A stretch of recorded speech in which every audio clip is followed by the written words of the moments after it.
Ya, sudah kita lihat profil seorang Joko Anwar, sutradara yang ternama ini ternyata tidak menempuh sekolah perfilman sedari muda, tapi ternyata merupakan lulusan teknik penerbangan ITB. Jadi bagaimana ceritanya dari cita-cita mungkin menerbangkan pesawat atau membuat pesawat tapi jadi menerbangkan imajinasi di dunia film. Ini gimana Menerbangkan ceritanya? imajinasi. Aku memang dari kecil udah kepingin jadi filmmaker, dari mulai Oh, paham film itu ada pembuatnya, kepingin jadi orang itu gitu, pengen bikin film. Cuman lulus SMA, pengen masuk sekolah film pada waktu itu belum banyak sekolah film kan, cuman satu waktu itu. Dan setelah dicari tahu ternyata cukup besar biayanya dan keluarga aku nggak sanggup untuk membiayai, sehingga aku berpikir di mana bisa belajar bikin film ya, nggak harus di sekolah film. Dan aku cari tahu bahwa ternyata di ITB ada unit kegiatan mahasiswa di mana kita bisa belajar bikin film, megang kamera dan sebagainya. Aku masuk ITB ya karena ingin masuk unit kegiatan mahasiswa itu, tapi oh, ternyata nggak lulus nggak masuk lulus. UKM. Oh, ITB-nya jadi ada masuk, seleksinya juga untuk masuk ada UKM itu. ospeknya tepatnya. Oh, Tapi aku merasa bahwa tidak sejalan, akhirnya nggak mengikuti ospek dan akhirnya nggak lulus masuk ke unit kegiatan mahasiswa. Jadi aku selama di ITB ya kuliah aja, kuliah sambil cari uang, ngeband, dulu ngeband. Terus cepat lulus 4,5 tahun langsung pindah ke Jakarta dan ngelamar ke semua PH-PH yang ada pada waktu itu, tapi nggak dapat balasan. Sampai akhirnya berpikir gimana caranya supaya aku bisa kenal dengan orang film. Eh, Pada waktu itu kan nggak ada sosial media ya, jadi nggak bisa berhubungan dengan orang film gitu.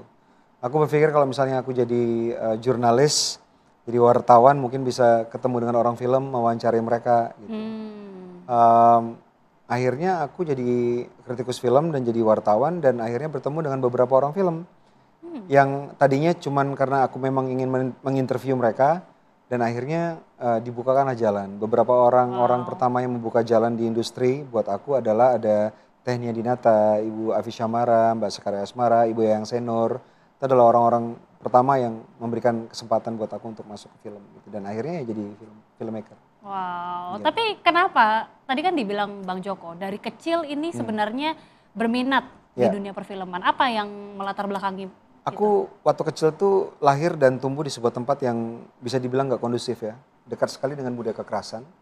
Ada banyak sekali organisasi kepemudaan atau ormas yang pada waktu itu sering bertempur pakai senjata di depan rumah gitu. Terus banyak sekali misalnya pembacokan, bahkan orang yang jualan sate, aku bisa manggil tukang sate kayak, "Bang, beli sate." Tiba-tiba dia lihat, "Hah?" Ternyata perutnya udah ditusuk, ususnya Aduh, udah keluar. keras banget ya. Itu memang jadi nggak kondusif banget buat seorang anak tumbuh berkembang dan aku menemukan dunia yang lebih baik itu di film. Jadi nonton film dan menemukan oh ada dunia yang lebih baik dari yang aku alami sekarang dan tumbuh dua hal dalam pikiran aku pada waktu itu sebagai seorang anak. Yang pertama ingin pergi ke tempat-tempat yang ditunjukkan oleh film-film tersebut. Yang kedua ingin memberikan impact kepada penonton sebagaimana halnya film-film itu sudah memberikan impact ke aku dalam hidup aku gitu. Jadi kepingin jadi filmmaker. Jadi dari kecil kenapa kepingin filmmaker ya karena gara itu. Wah, jalan hidupnya pun seperti film ya, Seperti Bang film, Joko. seperti film. Dan dari kecil memang suka nonton film. Kalau sekarang mungkin kalau jadi cinephile gampang ya, bisa lihat di streaming platform mana aja ada film apa aja. Kalau zaman dulu kan harus nunggu ada abang-abang bawa duffel bag yang isinya kaset VHS 3 hari sekali Iya, gitu iya. kan. Namanya Bang Udin. Bang Udin, ada film apa? Bukannya lah ada film lah, kau sewa lah gitu kan. 500 perak Zaman satu. dulu ya, jadul. Cuman satu film disewa, tonton 3 hari diulang-ulang, diulang-ulang. Dulu seperti itu, kalau Iya, sekarang mungkin iya. lebih gampang. Jadi memang dari kecil tuh memang suka film dan film itu menyelamatkan hidup aku banget gitu. Tapi katanya ke bioskop juga jalan kaki bahkan dari umur 6 tahun katanya Betul, gitu jadi ya. Itu ada juga takut nyasar itu? Pas umur 6 tahun lagi jalan sendiri? nyebrang-nyebrang lagi. Jadi Wah, bukan takut nyasar, nggak takut kendaraan dan pernah ketabrak juga, tapi ya masih masih diberi kesempatan untuk hidup. Em, Kalau kaset VHS tuh mungkin aku mulai dari kelas 4 SD. Setelah sakit berhari-hari, berminggu-minggu, minta VHS player ya. sama mamaku. Akhirnya dibelikan, nggak tahu dari mana uangnya. Tapi dibelikan, akhirnya bisa nyewa kaset VHS. Tapi sebelumnya ya nonton di bioskop. Ada satu bioskop dulu waktu aku kecil namanya Remaja Teater di Simpang Limun di Medan. Dan kalau misalnya aku bisa ngumpulin duit, ya nonton di dalam bioskop. Tapi nontonnya juga matinee show setiap hari Minggu. Biasanya kan kalau film hari biasa mulai jam 12 ya, jam 11, jam 12. Ini ada jam 9 pagi, memang matinee show film-film lama, tapi harganya separuhnya gitu. Jadi ngumpulin duit untuk nonton matinee show.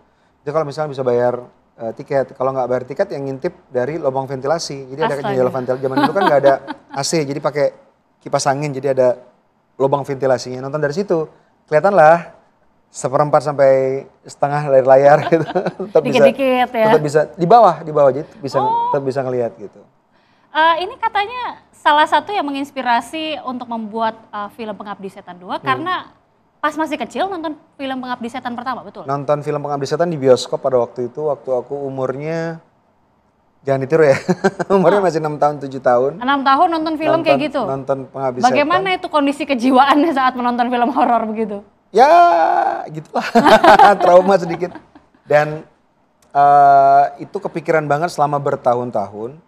Dan setelah aku dewasa, aku nonton lagi film Pengabdi Setan, tetap it holds up. Jadi betul-betul ya tetap serem juga. Dan aku merasa bahwa ini film yang sangat luar biasa ya. Kita nonton kecil masih sama impactnya ketika kita tonton setelah dewasa. Dan akhirnya aku kejar-kejar tuh bapak-bapak di Rapi Film kayak Pak Sunil Samtani, Pak Gop Samtani gitu.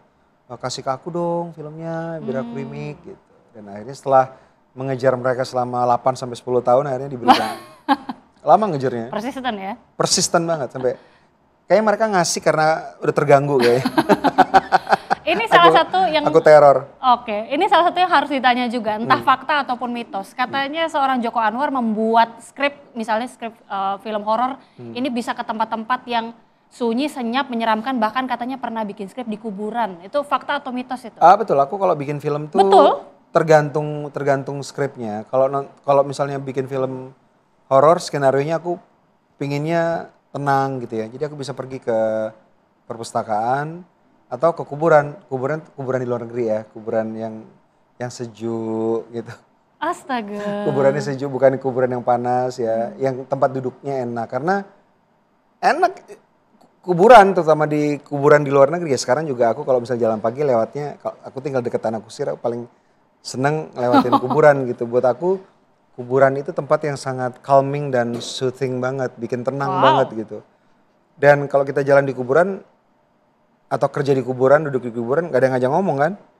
Kalau ada yang ngajak ngomong serem juga ya. Nah itu dia, apa pernah mendapatkan pengalaman mistis, apalagi sudah membuat film horor kan cukup banyak, entah dari saat menulis skrip atau jangan-jangan pas syuting juga. Ada aku bukan orang yang superstitious, tapi kalau misalnya aku nulis skenario itu aku harus bisa ngerasain. Kalau misalnya adegannya emosional, aku harus bisa ngerasain itu. Kalau misalnya adegannya serem, aku harus merasa serem. Kalau enggak ya aku ulangi lagi, aku select all delete gitu. Cari yang lebih serem. Jadi ya itu betul sih. Tapi saat syuting pernah diganggu? Enggak lah. Ataupun pemainnya gitu? Ada cerita-cerita seperti itu? Selalu ada penjelasan untuk hal seperti itu. Ada beberapa, tapi ya kita lebih memilih penjelasan lebih logis.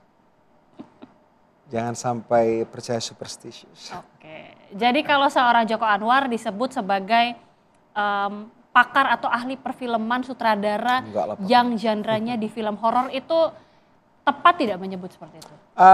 Enggak sepenuhnya benar.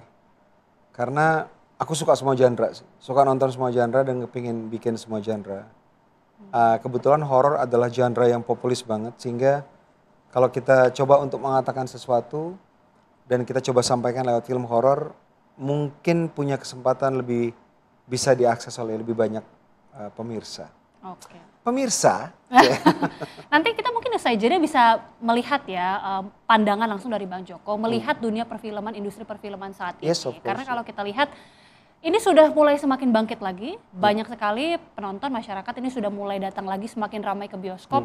Tapi bagaimana juga melihat mungkin respon dari pemerintah dan juga bantuan-bantuan dari pemerintah terkait memajukan industri perfilman Indonesia? Nanti boleh dijawab usai jeda. Tetaplah bersama kami pemirsa di One on One.